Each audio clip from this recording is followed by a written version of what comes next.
Dear students, आज हम जो चैप्टर पढ़ने वाले हैं वो है इलेक्ट्रोमैग्नेटिक इंडक्शन। इलेक्ट्रोमैग्नेटिक इंडक्शन जो चैप्टर है वो हमारे लिए बिल्कुल नया तो नहीं है। क्लास 10th में आप लोगों ने इलेक्ट्रोमैग्नेटिक इंडक्शन का जो बेसिक नॉलेज या बेसिक कंसेप्ट है वो जरूर पढ़ा है। तो सबसे पहले मैं आपको क्लास 10th में जो आप लोगों ने पढ़ा है, एक बार मैं उसकी एनसीईआरटी का पीडीएफ ओपन करता हूँ और उसे आपको एक बार रिकॉल करवाता हूँ ताकि आप लोगों को पता चल सके कि हम क्या कंसेप्ट यहाँ पर पढ़कर आ चुके हैं।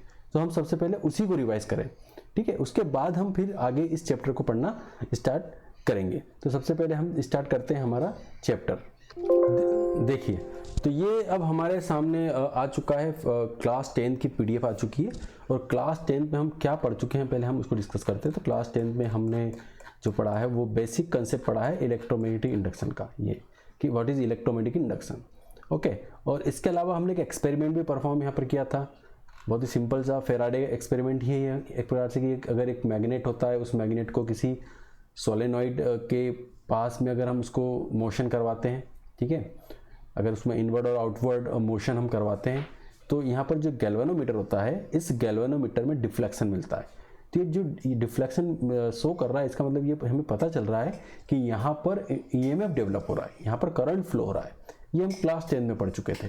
इसके अलावा हम क्लास 10 में हमने यहाँ पर सिंपल से एक्सपेरिमेंट और पढ़े थे कि अगर 2 कॉइल्स हों और उन कॉइल्स में अगर एक कॉइल में हम करंट फ्लो करवाएं तो अगर करंट चेंज करें, करंट को हम चेंज करें तो भी गैल्वेनोमीटर में यहाँ पर डिफ्लेक्शन होता है। फिर हमने फ्लेमिंग राइट हैंड रूल पढ़ा था, फ्लेमिंग राइट हैंड रूल भी हमने पढ़ा था। और हमने इलेक्ट्रिक जनरेटर पढ़ा था। तो जितने भी टॉपिक हमने क्लास 10th में पढ़े हैं वो सभी टॉपिक हम फिर से यहाँ पर रिकॉल करेंगे। और इसके अलावा अब यहाँ पर हम इसका मैथमेटिकल पार्ट देखने वाले हैं। क्लास 10 तो क्लास 12 में यही डिफरेंस होता है कि क्लास 10 में जो कंसेप्ट हम पढ़ते हैं वो कंसेप्ट जो है वो बिल्कुल थ्योरेटिकल कंसेप्ट है, लेकिन क्लास 12th में जो आप कंसेप्ट पढ़ने वाले हो ये सभी कंसेप्ट क्या है यहाँ पर मैथमेटिक। अब यहाँ पर हम जो कंसेप्ट पढ़ने वाले हैं वो फर्स्ट कंसेप्ट जो पढ़ने वाले हैं वो है मैग्नेटिक फ्लक्स। मैग्नेटिक फ्लक्स, आप लोगों ने मैग्नेटिक फ्लक्स जैसा ही एक कंसेप्ट पहले भी पढ़ चुके हैं हम लोग, that is the electric flux. तो जो इलेक्ट्रिक फ्लक्स है वो आप हमारी क्लास 12th के फर्स्ट चैप्टर जो था उसमें हमने पढ़ा है गॉस थ्योरम के पहले कि electric flux, what is electric flux. तो electric flux is number of line passing through a surface area, okay. तो सिमिलरली अगर मैग्नेटिक फील्ड है और मैग्नेटिक फील्ड में हम कोई सरफेस अगर रखते हैं, ठीक है, जैसे मान लो कि सरफेस है और सरफेस का area of cross section A है, तो यहाँ से इस सरफेस से जितनी मैग्नेटिक लाइंस पास होती है that is called the flux passing through the given area. So the total number of magnetic lines of force passing normally through an area placed in a magnetic field is equal to the magnetic flux link with the area, okay. तो simple हम language में बोल सकते हैं कि number of lines passing through the given surface area is called the magnetic flux. अब इस magnetic flux की का मैथमेटिकल कंसेप्ट, मैथमेटिकल वैल्यू कैसे फाइंड आउट करेंगे, तो यहाँ पर दो तरीके से हम फाइंड आउट करेंगे। एक तो हम फाइंड आउट कर सकते हैं यहाँ पर स्मॉल एरियाज के लिए, ठीक है, और एक पूरे कंप्लीट एरिया के लिए। तो यहाँ पर जो स्मॉल एरिया के लिए हम करेंगे तो यहाँ पर हम पहले जो निकालेंगे वो हम एक स्मॉल एरिया के लिए निकालने वाले हैं। तो स्मॉल एरिया में जो ये स्मॉल एरिया है और इसमें हम डेल फाई से रिप्रेजेंट करते हैं मैग्नेटिक फ्लक्स को। तो यहाँ पर डेल फाई इक्वल टू कितना हो जाएगा, यहाँ पर हो जाएगा बी डॉट डेल ए, और ये दोनों वेक्टर्स क्वांटिटी होती हैं, ठीक है। तो फाई की वैल्यू कितनी हो जाएगी, फाई की हो जाएगी integration of B dot D A, ठीक है। तो इस कंसेप्ट की हेल्प से हम निकाल सकते हैं magnetic flux through the small area. लेकिन अगर कंप्लीट एरिया हमें दिया हुआ है कि जो एरिया है वो ए है, तो इस केस में हम फाई की वैल्यू कितनी हो जाएगी, बी ए कॉस थीटा हो जाएगी। यहाँ पर फाई इक्वल टू कितना हो जाएगा, बी ए कॉस थीटा हो जाएगा, ठीक है। तो यहाँ पर थीटा बहुत इंपॉर्टेंट रोल प्ले करता है। और थीटा यहाँ पर क्या है, थीटा यहाँ पर है, theta is the angle between area vector and magnetic field vector. Area vector and magnetic B and A के बीच का जो है जो एंगल है that is called that is the theta, okay. तो अब यहाँ पर मैग्नेटिक फ्लक्स फाई की जो वैल्यू होती है वो थीटा पर डिपेंडेंट होती है। अगर यहाँ पर थीटा की value, if the value of theta is 0 degree, अगर यहाँ पर थीटा 0 डिग्री हो, मतलब बी और ए दोनों एक ही डायरेक्शन में हो, तो इस केस में क्या होगा, इस केस में जो फाई होगा वो मैक्सिमम होगा और इसकी वैल्यू हो जाएगी बी ए।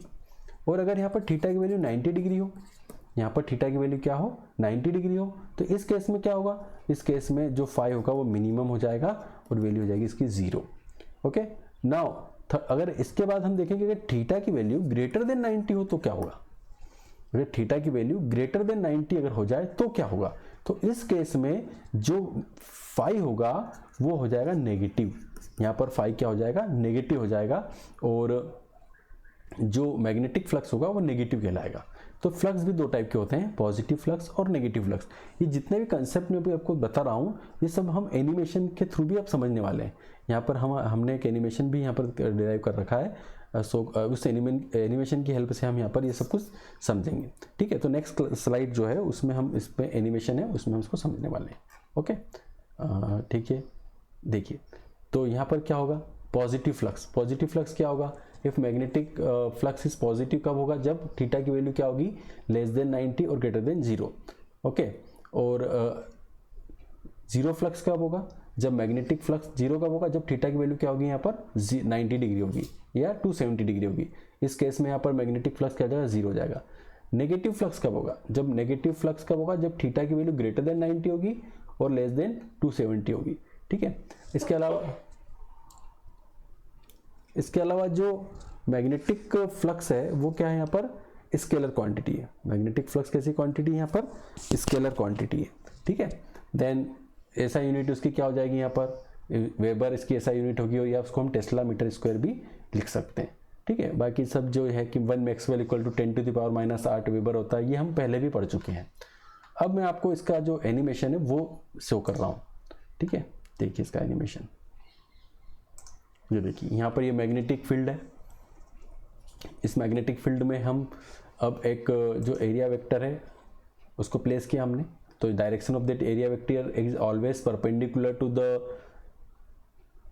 एरिया। जो भी एरिया होता है किसी सरफेस का उसके परपेंडिकुलर होता है मैग्नेटिक जो एरिया वेक्टर होता है।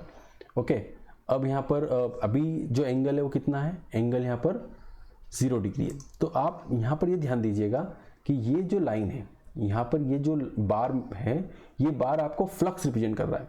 तो अभी फ्लक्स आपको मैक्सिमम दिखाई दे रहा है, क्यों, क्योंकि ए और बी के बीच की डायरेक्शन क्या है, यहाँ पर सेम है। लेकिन जब हम इसको रोटेट करेंगे तो रोटेट भी दो टाइप से कर सकते हैं, एक तो इसके खुद की एक्सिस पर रोटेट कर सकते हैं।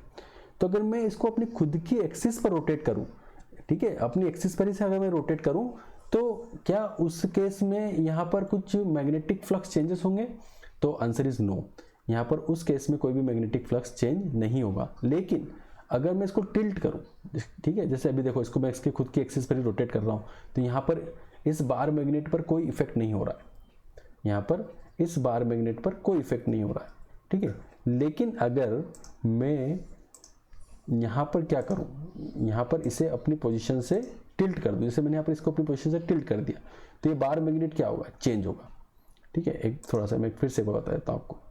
हाँ देखिए अब आप, यस, तो अगर अभी मैं इसका एरिया बढ़ा दूँ, अगर मैं इसका एरिया बढ़ा रहा हूँ तो phi equal to B A cos theta होता है। तो एरिया बढ़ाने से क्या होगा, एरिया बढ़ाने से भी जो इसका मैग्नेटिक फ्लक्स होगा वो इंक्रीज होगा, एरिया घटाने से इसका जो मैग्नेटिक फ्लक्स होगा वो यहाँ पर क्या होगा, डिक्रीज होगा। ठीक है, तो एरिया का जो इफेक्ट होगा वो यहाँ पर इंक्रीज और डिक्रीज हो जाएगा इस तरीके से। अब अगर मान लो कि मैं इसमें जो इसकी एंगल को ही चेंज कर दूं, ठीक है, अगर जैसे मैं इसके एंगल को ही चेंज कर देता हूं, यहाँ पर ये देखिए, एक मिनट थोड़ा सा वेट कीजिए, यस। अब हम इसके एंगल को चेंज करके देखते हैं। तो अगर मैं इसके एंगल को ही चेंज कर दूं तो इस पर, तो यहाँ पर इसके फ्लक्स पर क्या इफेक्ट होगा वो अब आप इसमें हम ऑब्जर्व करेंगे।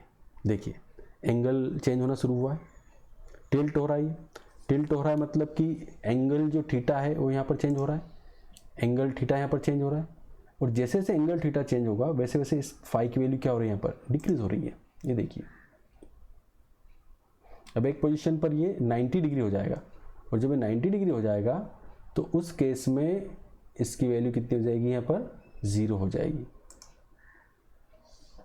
ठीक है, तो इस तरीके से हम यहाँ पर इसको ऑब्जर्व कर सकते हैं। ये देखिए जब ये 90 डिग्री हुआ तो यहाँ पर फाई की वैल्यू क्या हो गई, यहाँ पर 0 हो गई। लेकिन अब अगर मान लो कि यहाँ पर 90 से ज़्यादा मैं एंगल बनाता हूँ, थीटा की वैल्यू अगर ग्रेटर देन 90 होगी तो उस केस में क्या होगा, उस केस में ये जो फ्लक्स होगा वो पॉजिटिव एक्सिस की बजाय नेगेटिव एक्सिस में आ जाएगा। यहाँ पर जो फ्लक्स होगा वो पॉजिटिव एक्सिस की बजाय क्या हो जाएगा, नेगेटिव एक्सिस में चला जाएगा। ठीक है, वेट करते हैं, एनिमेशन को आप देखिए इससे भी।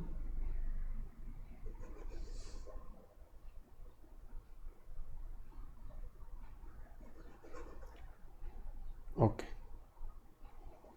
तो ये देखिए, ये अगर ये जैसे यहाँ पर जो ग्रीन कलर है ना, ये शो कर रहा है यहाँ पर कि ये नेगेटिव एक्सिस में चला गया है। ठीक है, क्योंकि यहाँ पर जो ये रोटेशन है इसको हमने पूरा यहाँ पर जो फिलहाल जो एंगल होगा वो होगा यहाँ पर 180 डिग्री। यहाँ पर थीटा इक्वल टू 180 डिग्री है। ठीक है, थीटा इक्वल टू 180 डिग्री है, तो इसलिए यहाँ पर जो कॉस थीटा की वैल्यू 180 होगी तो -1 हो जाएगा, और ये जो फ्लक्स कहलाएगा वो यहाँ पर नेगेटिव फ्लक्स कहलाएगा।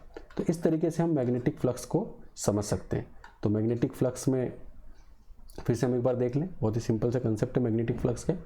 और पॉजिटिव फ्लक्स कब होता है, और नेगेटिव जीरो फ्लक्स कब होता है, और नेगेटिव फ्लक्स कब होता है। ठीक है, तो ये एक स्पेशल मैंने वीडियो सिर्फ किसके लिए बनाया था, मैग्नेटिक फ्लक्स के लिए ही बनाया था। फिर अब हम अगले वीडियो में देखेंगे